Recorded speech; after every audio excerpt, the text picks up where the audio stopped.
How to download Ticketmaster on mobile.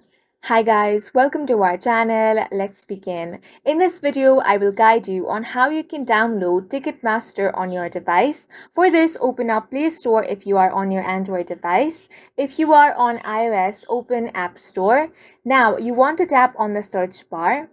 Here, you want to search for Ticketmaster app.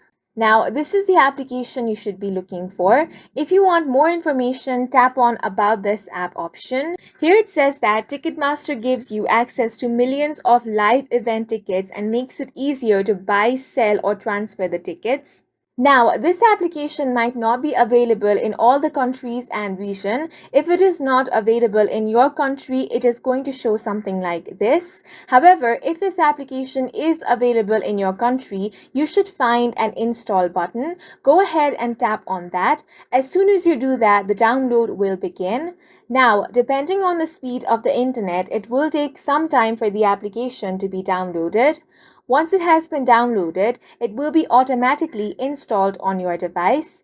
You can now simply tap on the open option and start using the Ticketmaster app. And that's it for this video. If you found it helpful, please make sure to hit the like button and subscribe for more videos like this.